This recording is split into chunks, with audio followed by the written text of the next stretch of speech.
Vous avez été nommé directeur de cabinet de Delphine Ernotte à 27 ans, d'un groupe qui a plusieurs milliards de chiffre d'affaires et de contributions publiques.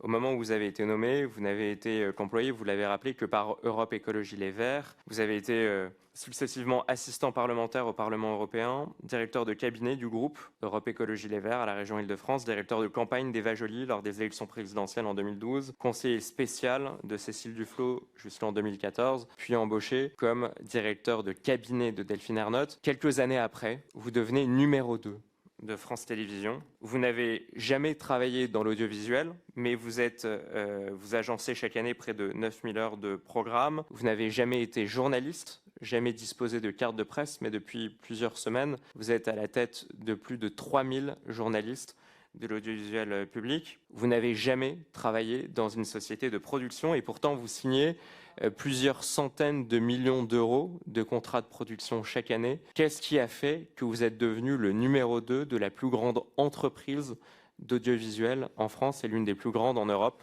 sans aucune forme d'expérience dans le domaine? Depuis 2015, j'ai signé mon contrat à France Télévisions le 22 août 2015. J'ai strictement respecté toutes les obligations de neutralité qui figurent au règlement intérieur.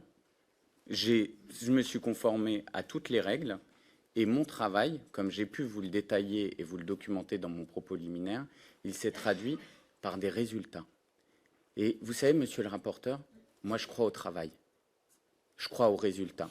Et je crois que ce qui fait la capacité d'un dirigeant, c'est sa capacité à conduire des actions et à être jugé sur ces résultats. Et en matière de télévision, nos résultats, ils tombent tous les jours. Vous ne trouverez pas beaucoup de métiers, monsieur le rapporteur, vous allez traiter beaucoup de sujets, où on est sanctionné tous les jours. À 9h03, ça tombe, le résultat d'audience. Et là, vous devez juger, est-ce que c'est bien la qualité? Est-ce que vous avez bien fait votre travail pour rencontrer le public?